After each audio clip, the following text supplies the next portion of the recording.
नमस्कार दोस्तों, आज हम मुंशी प्रेमचंद की कहानी पढ़ेंगे। बालक। गंगू को लोग ब्राह्मण कहते हैं और वह अपने को ब्राह्मण समझता भी है। मेरे सईस और खिदमतगार मुझे दूर से सलाम करते हैं। गंगू मुझे कभी सलाम नहीं करता। वह शायद मुझसे पागलपन की आशा करता है। मेरा जूठा गिलास कभी हाथ से नहीं छूता और न मेरी हिम्मत हुई कि उससे पंखा झलने को कहूँ। जब पसीने से तर होता हूँ और वहाँ कोई दूसरा आदमी नहीं होता तो गंगू आप ही आप पंखा उठा लेता है, लेकिन उसकी मुद्रा से यह भाव स्पष्ट प्रकट होता है कि मुझ पर कोई एहसान कर रहा है और मैं भी न जाने क्यों फौरन ही उसके हाथ से पंखा छीन लेता हूँ। उग्र स्वभाव का मनुष्य है, किसी की बात नहीं सह सकता। ऐसे बहुत कम आदमी होंगे जिनसे उसकी मित्रता हो, पर सईस और खिदमतगार के साथ बैठना शायद वो अपमानजनक समझता है। मैंने उसे किसी से मिलते जुलते नहीं देखा। आश्चर्य है कि उसे भंगबूटी से प्रेम नहीं, जो इस श्रेणी के मनुष्यों में एक असाधारण गण है। मैंने उसे कभी पूजा पाठ करते या नदी में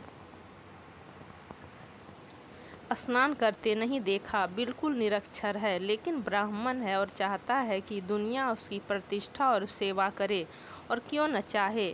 जब पुरखों की पैदा की हुई संपत्ति पर आज भी लोग जमाए हुए हैं और उसी शान से मानो खुद पैसा किए हों, तो वह क्यों उस प्रतिष्ठा और सम्मान को त्याग दे जो उसके पुरखाओं ने संचय किया था। यह उसकी बपौती है। मेरा स्वभाव कुछ इस तरह का है कि अपने नौकरों से बहुत कम बोलता हूँ। मैं चाहता हूँ जब तक न बुलाऊँ कोई मेरे पास न आए। मुझे यह अच्छा नहीं लगता कि जरा सी बातों के लिए नौकरों को आवाज़ देता फिरूँ।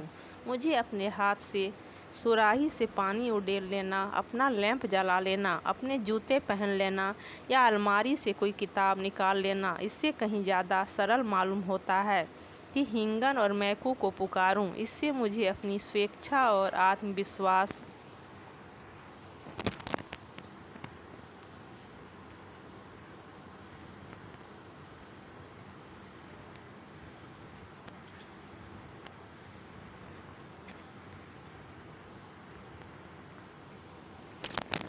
का बोध होता है। नौकर मेरे स्वभाव से परिचित हो गए और बिना जरूरत के मेरे पास बहुत कम आते थे।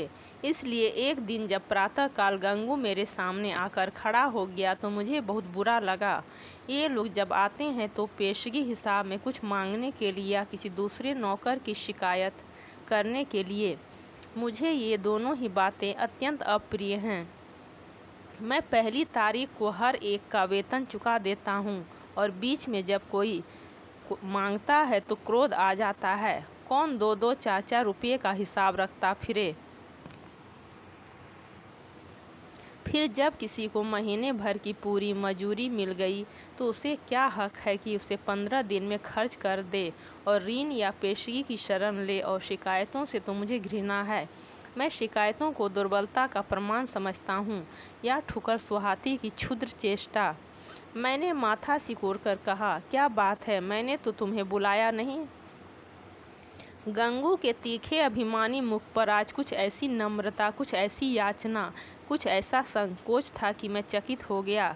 ऐसा जान पड़ा वह कुछ जवाब देना चाहता है मगर शब्द नहीं मिल रहे हैं।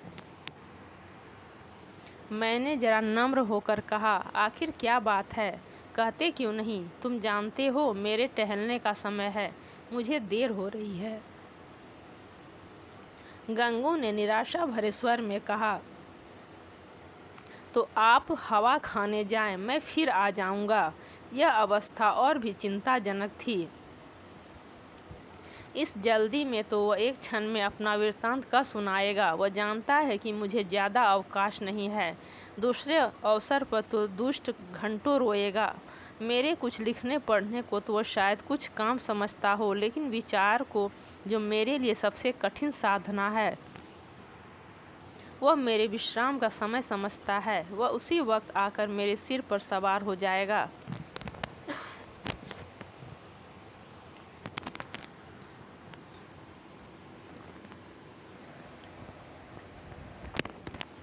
मैंने निर्दयता से उत्तर दिया, क्या कुछ पेशगी मांगने आए हो?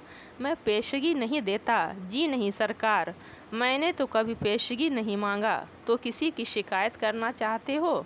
मुझे शिकायतों से घृणा है। जी नहीं सरकार, मैंने तो कभी किसी की शिकायत नहीं की। गंगू ने अपना दिल मजबूत किया। उनकी आकृति से स्पष्ट झलक रहा था मानो वह कोई छलांग मारने के लिए अपनी सारी शक्तियों को एकत्र कर रहा था और लड़खड़ाती हुई आवाज़ में बोला, मुझे आप छुट्टी दे दें, मैं आपकी नौकरी अब न कर सकूँगा। यह इस तरह का पहला प्रस्ताव था जो मेरे कानों में पड़ा। मेरे आत्माभिमान को चोट लगी। मैं जब अपने को मनुष्यता का पुतला समझता हूँ, अपने नौकरों को कभी कटु वचन नहीं कहता, अपने स्वामित्व को यथासाध्य म्यान में रखने की चेष्टा करता हूँ, तब मैं इस प्रस्ताव पर क्यों न विस्मित हो जाता। कठोर स्वर में बोला, क्यों, क्या शिकायत है? आपने तो हुजूर जैसा अच्छा स्वभाव पाया है वैसा क्या कोई पाएगा, लेकिन बात ऐसी आ पड़ी है कि अब मैं आपके यहाँ नहीं रह सकता। ऐसा न हो कि पीछे से कोई बात हो जाए तो आपकी बदनामी हो। मैं नहीं चाहता कि मेरी वजह से आपकी आबरू में बट्टा लगे। मेरे दिल में उलझन पैदा हुई। जिज्ञासा की अग्नि प्रचंड हो गई। आत्मसमर्पण के भाव से बरामदे में पड़ी हुई कुर्सी पर बैठकर बोला, तुम तो पहेलियां बुझवा रहे हो, साफ साफ क्यों नहीं कहते क्या मामला है? गंगू ने बड़ी नम्रता से कहा, बात यह है कि वह स्त्री जो अभी विधवा आश्रम से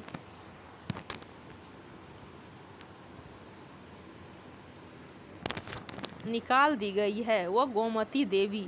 वह चुप हो गया। मैंने अधीर होकर कहा, हाँ निकाल दी गई है, तो फिर तुम्हारी नौकरी से उससे क्या संबंध? गंगू ने जैसे अपने सिर का भारी बोझ जमीन पर पटक दिया। मैं उससे विवाह करना चाहता हूँ बाबूजी। मैं विस्मय से उसका मुंह ताकने लगा। यह पुराने विचारों का पोंगा ब्राह्मण, जिसे नई सभ्यता की हवा तक न लगी, उस कुल्टा से विवाह करने जा रहा है जिसे कोई भला आदमी अपने घर में कदम भी न रखने देगा। गोमती ने इस मोहल्ले के शांत वातावरण में थोड़ी सी हलचल पैदा कर दी। कई साल पहले वो विधवाश्रम में आई थी। 3 बार आश्रम के कर्मचारियों ने उसका विवाह कर दिया, पर हर बार वो महीने 15 दिन के बाद भाग आई थी। यहाँ तक कि आश्रम के मंत्री ने अब की बार उसे आश्रम से निकाल दिया था। तब से वह इसी मोहल्ले में कोठरी लेकर रहती थी और सारे मोहल्ले के सोहदों के लिए मनोरंजन का केंद्र बनी हुई थी। मुझे गंगू की सरलता का पर क्रोध भी आया और दया भी। इस गधे को सारी दुनिया में कोई स्त्री ही न मिलती थी जो इससे ब्याह करने जा रहा है। जब वह 3 बार पतियों के पास से भाग आई तो इसके पास कितने दिन रहेगी? कोई गांठ का पूरा आदमी होता तो एक बात भी थी, शायद साल 6 महीने टिक जाती। यह तो निपट आँख का अंधा है, 1 सप्ताह भी तो निभा न होगा। मैंने चेतावनी के भाव से पूछा, तुम्हें इस स्त्री की जीवन कथा मालूम है? गंगू ने आंखों देखी बात की तरह कहा, सब झूठ है सरकार। लोगों ने हक नाहक उसको बदनाम कर दिया है। क्या कहते हो? वो 3 बार अपने पतियों के पास से नहीं भाग आई? उन लोगों ने उसे निकाल दिया तो क्या करती? कैसे बुद्धू आदमी हो, कोई इतनी दूर से आकर विवाह करके ले जाता है, हजारों रुपये खर्च करता है इसलिए कि औरत को निकाल दे। गंगू ने भावुकता से कहा, जहाँ प्रेम नहीं है हुजूर, वहाँ कोई स्त्री नहीं रह सकती। स्त्री केवल रोटी कपड़ा ही नहीं चाहती, कुछ प्रेम भी चाहती है। वे लोग समझते होंगे कि हमने एक विधवा से विवाह करके उसके ऊपर कोई बड़ा एहसान किया है। चाहते होंगे कि तन मन से वह उसकी हो जाए, लेकिन दूसरे को अपना बनाने के लिए पहले आप उसका बन जाना पड़ता है हुजूर। यह बात है। फिर उसे एक बीमारी भी है, उसे कोई भूत लगा हुआ है। यह कभी कभी बकझक करने लगती है और बेहोश हो जाती है। और तुम ऐसी स्त्री से विवाह करोगे? मैंने संदिग्ध भाव से सिर हिलाकर कहा, समझ लो जीवन कड़वा हो जाएगा। गंगू ने शहीदों के से आवेश से कहा, मैं तो समझता हूँ मेरी जिंदगी बन जाएगी बाबूजी, आगे भगवान की मर्जी। मैंने जोर देकर पूछा, तो तुमने तय कर लिया है? हाँ हुजूर। तो मैं तुम्हारा इस्तीफा मंजूर करता हूँ। मैं निरर्थक रूढ़ियों और व्यर्थ के बंधनों का दास नहीं हूँ, लेकिन जो आदमी एक दुष्टा से विवाह करे उसे अपने यहाँ रखना वास्तव में जटिल समस्या थी। आए दिन टंट बखड़े होंगे, नई नई उलझनें पैदा होंगी, कभी पुलिस दौड़ लेकर आएगी,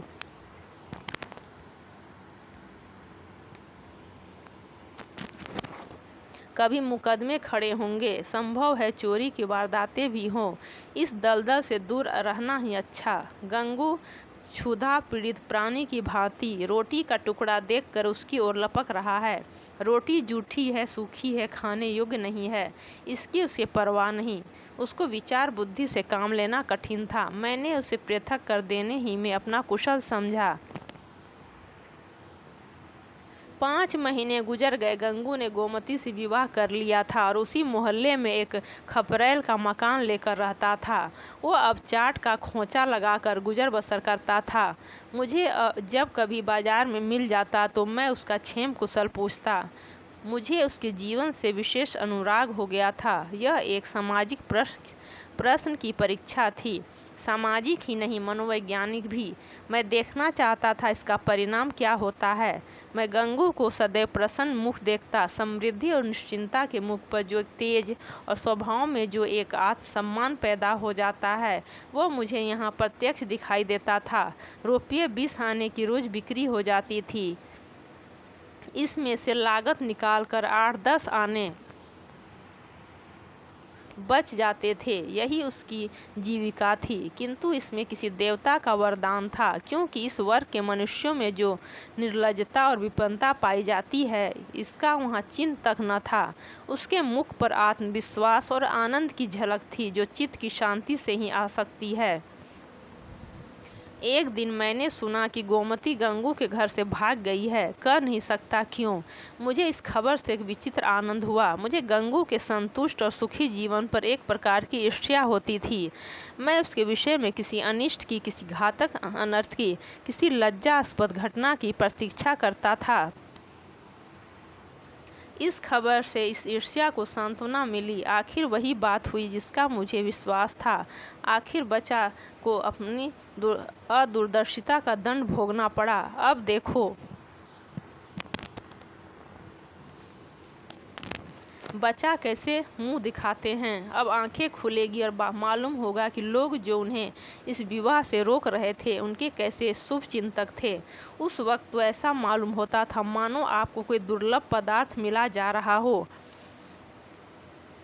मानो मुक्ति का द्वार खुल गया है। लोगों ने कितना कहा कि यह स्त्री विश्वास के योग्य नहीं है, कितनों को दगा दे चुकी है, तुम्हारे साथ भी दगा करेगी, लेकिन कानों पर जू तक न हरेंगी। अब मिले तो जरा उसके मिजाज पूछूं, कहूं क्यों महाराज, देवी जी का यह वरदान पाकर प्रसन्न हुए या नहीं।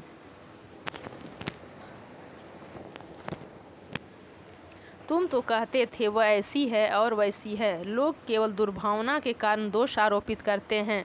अब बतलाओ किसकी भूल थी। उसी दिन संयोगवश गंगू से बाजार में भेंट हो गई।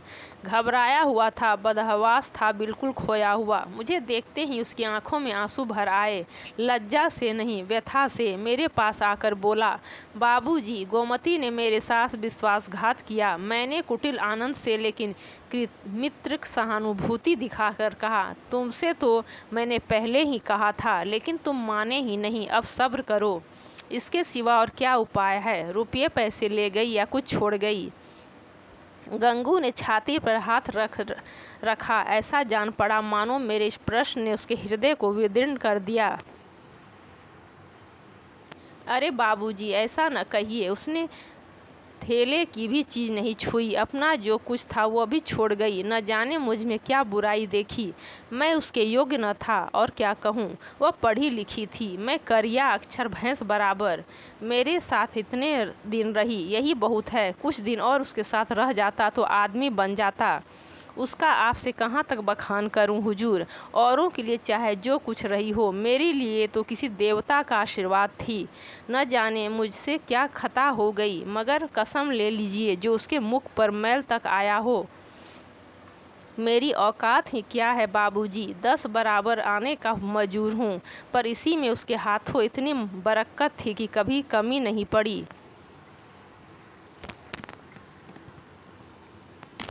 मुझे इन शब्दों से घोर निराशा हुई। मैंने समझा था वह उसकी बेवफाई की कथा कहेगा, मैं उसकी अंधभक्ति पर कुछ सहानुभूति प्रकट करूंगा, मगर उस मूर्ख की आंखें अब तक नहीं खुली, अब भी उसी का मंत्र पढ़ रहा है। अवश्य ही इसका चित्त कुछ अव्यवस्थित है। मैंने कुटिल परिहास किया, तो तुम्हारे घर से कुछ नहीं ले गई? कुछ भी नहीं बाबूजी, थैले की भी चीज़ नहीं, और तुमसे प्रेम भी बहुत करती थी। अब आपसे क्या कहूँ बाबूजी, वह प्रेम तो मरते दम तक याद रहेगा, फिर भी तुम्हें छोड़कर चली गई, यही तो आश्चर्य है बाबूजी। तिरियाचरित का नाम कभी सुना है? अरे बाबूजी, ऐसा न कहिए, मेरी गर्दन पर कोई छुरी रख दे तो भी मैं उसका यश ही गाऊंगा। तो फिर दृढ़ निकालो। हाँ मालिक, जब तक उसे ढूंढ न पाऊँ मुझे चैन न आएगा। मुझे इतना मालूम हो जाए कि वह कहाँ है, फिर तो मैं उसे ले ही आऊँगा। और बाबूजी, मेरा दिल कहता है वो आएगी ज़रूर। देख लीजिएगा, वो मुझसे रूठ कर नहीं गई, लेकिन दिल नहीं मानता। जाता हूँ, महीने 2 महीने जंगल पहाड़ की धूल छानूंगा, जीता रहा तो फिर आपके दर्शन करूँगा।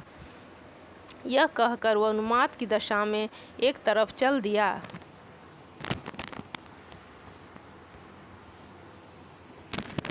इसके बाद मुझे एक ज़रूरत से नैनीताल जाना पड़ा, सैर करने के लिए नहीं। 1 महीने बाद लौटा और अभी कपड़े भी न उतार पाया था कि देखता हूँ गंगू एक नवजात शिशु को गोद में लिए खड़ा है। शायद कृष्ण को पाकर नंद भी इतने पुलकित न हुए होंगे। मालूम होता था उसके रोम रोम से आनंद फूटा पड़ता है। चेहरे और आंखों से कृतज्ञता और श्रद्धा के राग से निकल रहे थे। कुछ वही भाव था जो किसी क्षुधा पीड़ित भिक्षुक के चेहरे पर भरपेट भोजन करने के बाद नजर आता है। मैंने पूछा, कहो महाराज, गोमती देवी का कुछ पता लगा? तुम तो बाहर गए थे। गंगू ने आपे में न समाते हुए जवाब दिया, हाँ बाबूजी, आपके आशीर्वाद से ढूंढ लाया। लखनऊ के जनाने अस्पताल में मिली। यहाँ एक सहेली से कह गई थी कि अगर वो बहुत घबराए तो बतला देना। मैं सुनते ही लखनऊ भागा और उसे घसीट लाया। घाते में यह बच्चा भी मिल गया। उसने बच्चे को उठाकर मेरी तरफ बढ़ाया, मानो कोई खिलाड़ी तमगा पाकर दिखा रहा हो। मैंने उपहास के भाव से पूछा, अच्छा, यह लड़का भी मिल गया? शायद इसीलिए वह यहाँ से भागी थी। है तो तुम्हार ही लड़का। मेरा काहे को है बाबूजी, आपका है, भगवान का है। तो लखनऊ में पैदा हुआ? हाँ बाबूजी, अभी तो कुछ 1 महीने का है।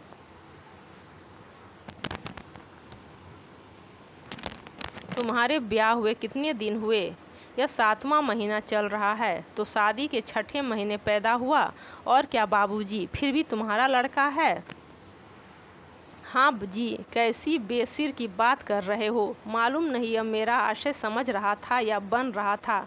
उसी निष्कपट भाव से बोला, मरते मरते बची बाबूजी, नया जन्म हुआ। 3 दिन 3 रात छटपटाती रही, कुछ न पूछिए। मैंने अब जरा व्यंग भाव से कहा, लेकिन 6 महीने में लड़का होते आज ही सुना। यह चोट निशाने पर जा बैठी। मुस्कुरा कर बोला, अच्छा वह बात, मुझे तो उसका ध्यान ही नहीं आया। इसी भय से तो गोमती भागी थी। मैंने कहा, गोमती, अगर तुम्हारा मन मुझसे नहीं मिलता तो तुम मुझे छोड़ दो। मैं अभी चला जाऊंगा और फिर कभी तुम्हारे पास न आऊँगा। तुमको जब कुछ काम पड़े तो मुझे लिखना, मैं भरसक तुम्हारी मदद करूंगा। मुझे तुमसे कोई मलाल नहीं है। मेरी आंखों में तुम अब भी उतनी ही भली हो। अब भी मैं तुम्हें उतना ही चाहता हूँ। नहीं, अब मैं तुम्हें और ज़्यादा चाहता हूँ। लेकिन अगर तुम्हारा मन मुझसे फिर नहीं गया है तो मेरे साथ चलो।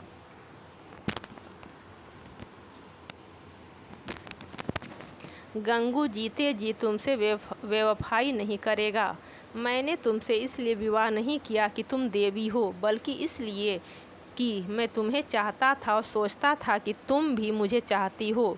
यह बच्चा मेरा बच्चा है, मेरा अपना बच्चा है। मैंने एक बोया हुआ खेत लिया तो क्या फसल को इसलिए छोड़ दूंगा कि उसे दूसरे ने बोया था? यह कहकर उसने जोर से ठट्टा मारा। मैं कपड़े उतारना भूल गया। कह नहीं सकता क्यों मेरी आंखें सजल हो गईं। न जाने कौन सी शक्ति थी जिसने मेरी मनोगत घृणा को दबाकर मेरे हाथों को बढ़ा दिया। मैंने उस निष्कलंक बालक को गोद में ले लिया और इतने प्यार से उसका चुंबन लिया कि शायद अपने बच्चों का भी न लिया होगा। गंगू बोला, बाबूजी आप बड़े सज्जन हैं। मैं गोमती से बार बार आपका बखान क्या करता हूँ। कहता हूँ चल एक बार उनके दर्शन कर आ, लेकिन मारे लाज की आती ही नहीं। मैं और सज्जन अपनी सज्जनता का पर्दा आज मेरी आंखों से हटा। मैंने भक्ति में डूबे हुए स्वर में कहा, नहीं जी, मेरे जैसे कलुषित मनुष्य के पास वह क्या आएगी। चलो मैं उनके दर्शन करने चलता हूँ। तुम मुझे सज्जन समझते हो, मैं ऊपर से सज्जन हूँ पर दिल का कमीना हूँ।